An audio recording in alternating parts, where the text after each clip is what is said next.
Assalamualaikum warahmatullahi wabarakatuh. Waalaikumsalam warahmatullahi wabarakatuh. Perkenalkan, nama saya Faujan Ajimas sebagai host dari materi tentang model komunikasi antar budaya menurut Budikus dan Kim. Komunikasi merupakan sarana yang paling vital bagi setiap manusia untuk mengerti dirinya sendiri, lawan bicaranya, dan lingkungannya. Jadi gimana sih model komunikasi antar budaya menurut Budikus dan Kim ini? Jadi model komunikasi antar budaya menurut Budikus dan Kim adalah komunikasi antar orang-orang yang berasal dari budaya berlainan atau komunikasi dengan orang asing atau stranger gitu. Jadi gitu. Gitu ya? Iya. Iya. Jadi tujuannya apa sih Pak dia? Paham nggak? Tujuan nih. Jadi tujuan komunikasi antar budaya menurut Budikus dan Kim itu ada beberapa tujuan ya. Pertama itu untuk memahami perbedaan budaya yang mempengaruhi praktik komunikasi. Terus juga yang kedua untuk mengkomunikasi antara orang yang berbeda budaya. Terus yang ketiga untuk mengidentifikasi kesulitan-kesulitan yang muncul dalam komunikasi. Terus yang terakhir untuk membantu mengatasi masalah komunikasi yang disebabkan oleh perbedaan negara. Iya, gitu tujuannya ya. Iya. Jadi model komunikasi antar budaya ini mempunyai kelebihan enggak Nur? Punya. Jadi kelebihannya itu terjadinya interaksi yang akan memperluas pengetahuan mengenai budaya lain. Bila komunikasi berjalan dengan baik, maka akan ada perasaan saling paham gitu loh. Jadi saling membawa masing-masing individu dan membawa kebudayaan yang berada di utama dalam berkomunikasi mereka gitu. Ya, setiap kelebihan pasti mempunyai Kekurangan. Karena yang sempurna hanya Allah. Di mana ada asap, di situ ada api. Jadi siapa yang mau menjelaskan kekurangan ini? Jadi kayak gini. Siapa namanya nih abang ini? Kasih tahu dong. Jadi nama saya tuh Mario. Di sini saya akan menjelaskan kekurangan model komunikasi Budikus. Jadi kekurangan model komunikasi Budikus ini memiliki dua kekurangan. Apa aja tuh? Jadi kekurangan yang pertama itu maksudnya kekurangan kita mudah terpengaruh sama budaya yang negatif. Misalnya kayak budaya orang barat, mabuk-mabukan, berpakaian bebas, seks. Terus kalau sebagian orang timur nih berteman sama orang barat, kita nggak mempunyai filter, jadi kemungkinan besar itu akan terpengaruh sama diri kita sendiri. Jadi kayak gitu ya. Iya kayak gitu. Terus yang kedua tuh apa? Jadi kekurangan yang kedua tuh akan memperbesar masalah.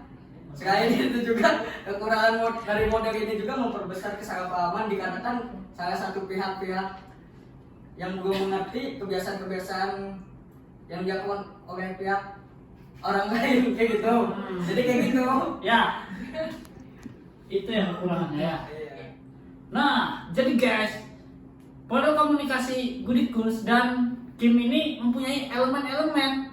Nanti kakak-kakak kita ini akan menjelaskan tentang elemen-elemennya, yaitu Kak Firman Darussalam.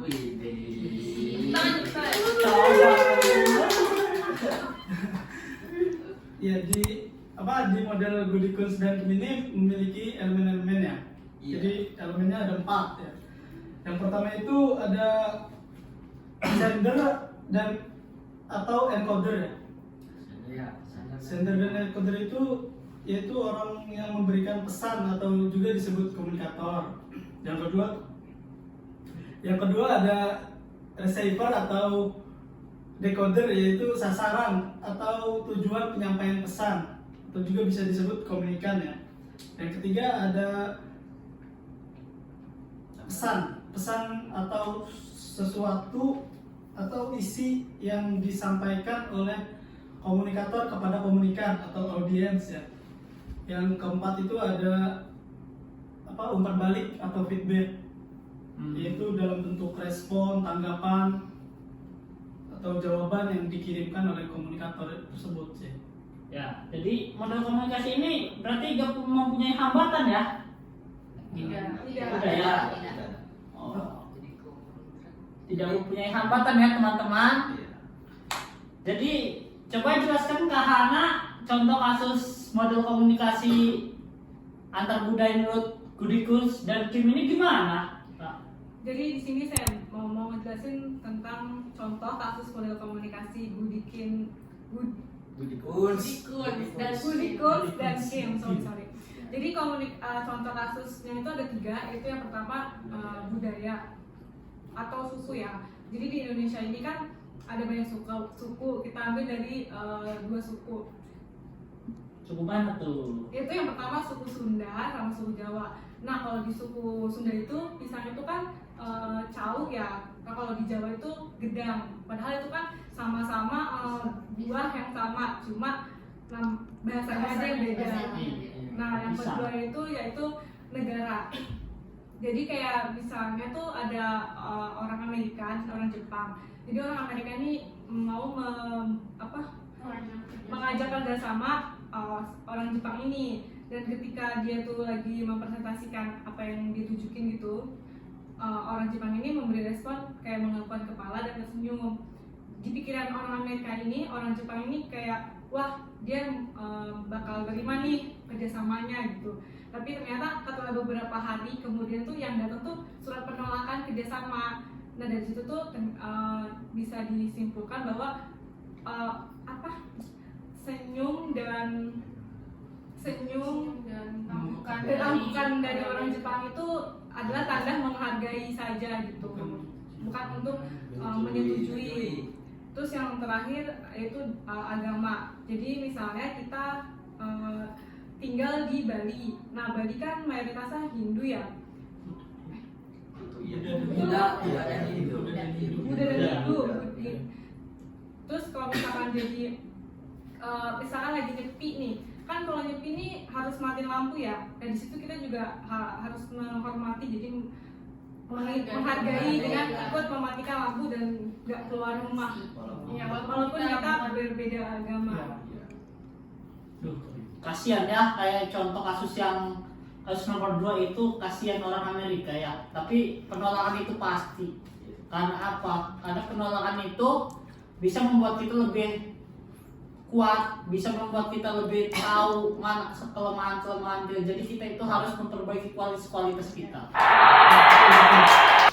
Ya, jadi teman-teman, kita sudah sama-sama belajar tentang model komunikasi antar budaya menurut Goodikurs dan Kim. Jadi kesimpulannya adalah komunikasi antar budaya membuat kita dapat memahami setiap perbedaan yang ada pada setiap individu, sehingga dengan mempelajarinya akan meningkatkan sikap toleransi dan rasa kesatuan karena saling memahami satu sama lain.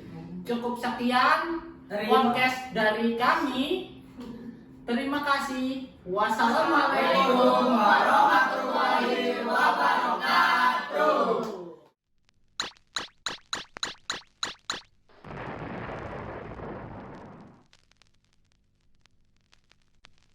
Jadi menurut kalian bagaimana? Jadi tujuannya apa? Pak Ida tahu nggak? Ini